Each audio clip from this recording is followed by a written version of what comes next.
July 2005. Michael Jackson was late, 40 minutes behind schedule. Chicago traffic wasn't moving, and Michael was staring out the tinted window feeling that familiar weight. The weight of being Michael Jackson. Then he heard it.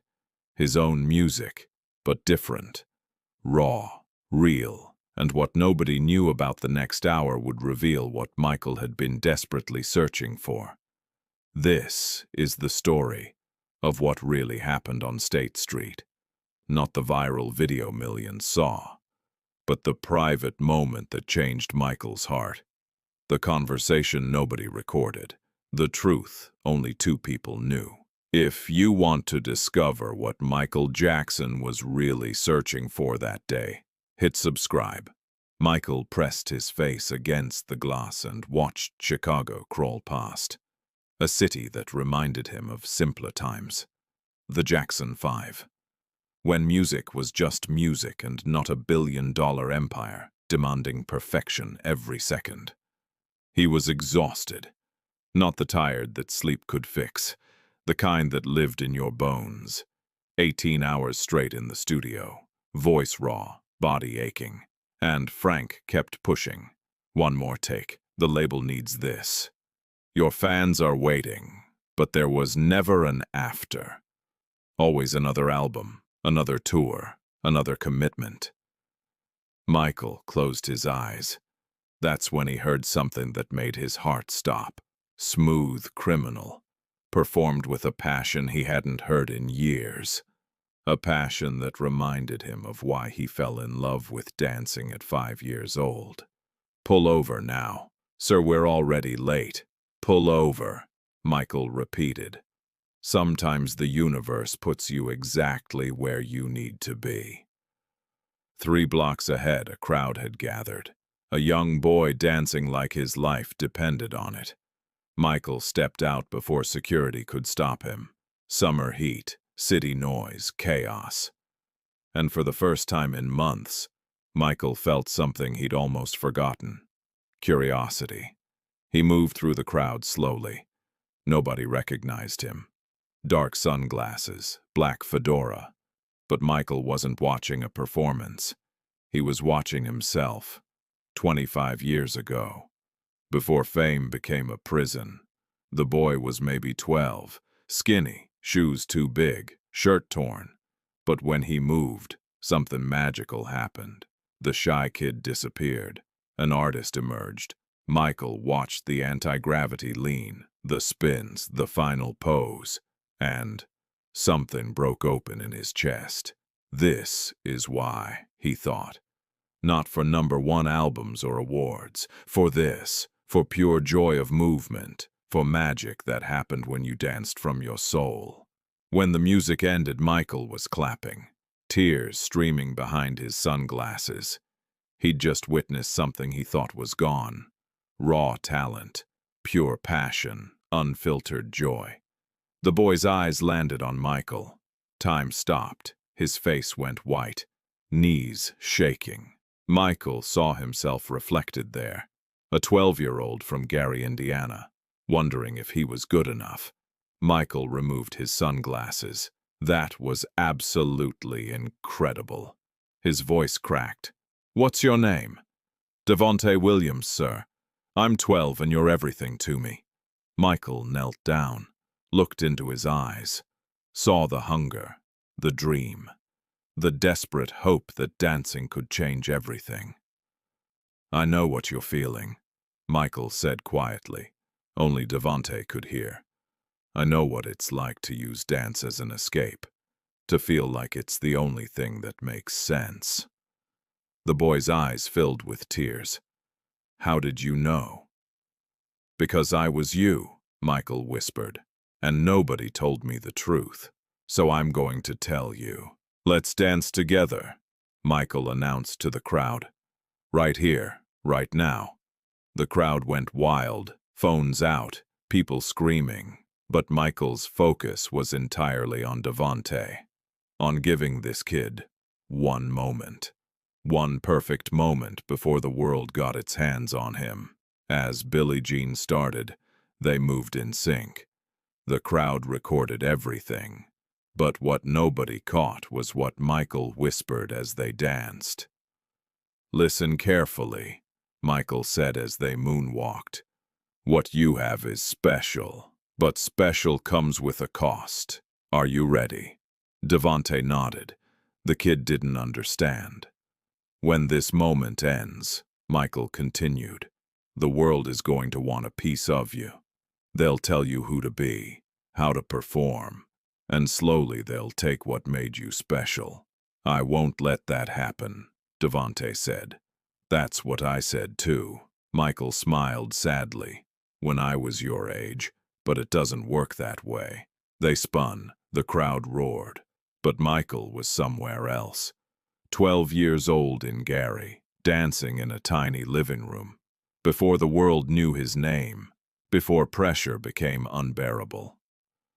"Promise me something," Michael said. "Promise you'll remember this moment, when dance is still pure, when success is still a dream and not a prison, when you can still feel the magic." "I promise, Mr. Jackson." The song ended. Applause deafening. Michael pulled out his white glove, placed it in Devante's hands. "This glove has been with me through everything, but I want you to have it. To remind you why you dance. Not for money, not for fame, for the pure joy." Devante stared at it. Then Michael leaned close, whispered something cameras didn't catch. "Keep this glove," Michael said quietly. "And when the industry tries to break you, when they tell you you're not good enough, when success stops feeling like a blessing and starts feeling like a curse, look at this and remember, I saw you, the real you, before the world got its hands on you." Devante nodded, tears streaming. Michael turned to Frank. "Give him your card. We're going to make sure he gets training, that his family is taken care of." Frank handed over his card. The crowd cheered, witnessed what they thought was a fairy tale. But Michael knew better. He knew what came next. The pressure, the expectations, the grinding down of everything special. He put his hand on Devante's shoulder, spoke one last time. "I'm going to help you, give you opportunities I never had, but I can't protect you from everything. The price is high. Are you willing?" "Yes, sir. I'll do whatever it takes." Michael nodded, walked back to his Escalade. As the car pulled away, Frank looked at him. "That was incredible, Michael. That kid's life just changed forever." "I know," Michael said quietly, staring out the window. "That's what I'm afraid of." 6 months later, Devante stood in a Los Angeles dance studio. Professional choreographers, expensive equipment, everything a dancer could dream of. Michael kept his promise. Full scholarship, family supported, opportunities. But something changed. The joy from State Street. That pure love of dance, getting harder to find. Now there were expectations, schedules, people telling him how to move, what to wear, who to be. The magic came from imperfection, from rawness, from dancing because you had to, not because you were told to. Devante thought about Michael's look more and more. The sadness in his eyes, the warning. "Keep this glove and remember, I saw you, the real you, before the world got its hands on you." Now Devante understood. The world had its hands on him, shaping, molding, turning him into something marketable. Something that looked like success but felt like loss. He called his mother. "Mom, I think I made a mistake." "Baby, you're living the dream. Michael Jackson gave you this, I know. But it doesn't feel like dancing anymore. It feels like work. Make it dancing again, baby. Don't let them take that from you." But Devante wasn't sure he could. The industry ground down everything pure. Years passed. Devante Williams became what everyone predicted, world-renowned choreographer, working with the biggest names, his name in credits of Grammy-winning albums, success by every measure. But late at night in his Beverly Hills studio, he'd take out that white glove, the one Michael gave him, and he'd remember. Remember the 12-year-old boy on State Street who danced because he had to. Because it was the only thing that made him feel alive. Not for money, not for fame, for magic. And Devonte would wonder. At what point did I stop being that boy? At what point did success become the goal instead of the joy? At what point did I become what Michael warned me about? The glove had no answers, just a reminder of when everything was possible, when dance was still pure, when Michael looked into his eyes and saw an artist, not a product. Every weekend, without fail, Devonte returned to community centers on Chicago's South Side, teaching dance to kids who reminded him of himself, children from struggling families, kids who danced because they had to. He'd tell them what Michael told him. Dance from your heart. Never give up. You never know who's watching. But he'd never tell them the whole truth about the cost, about what gets taken from you, about how success can feel like loss. Because how do you explain that to a 12-year-old with stars in their eyes? Devonte never forgot what Michael whispered. The real message. I saw you, the real you, before the world got its hands on you. On his worst days when the industry felt crushing, when success felt empty, he'd hold that glove and cry. Because Michael gave him everything and warned him about the cost, and Devonte paid it anyway. This is what nobody knows. The video shows a fairy tale. But the truth is more complicated, more painful, more real. Michael didn't just give Devonte a gift that day. He gave him a warning, a prophecy. Then he got in his Escalade, drove away, and cried.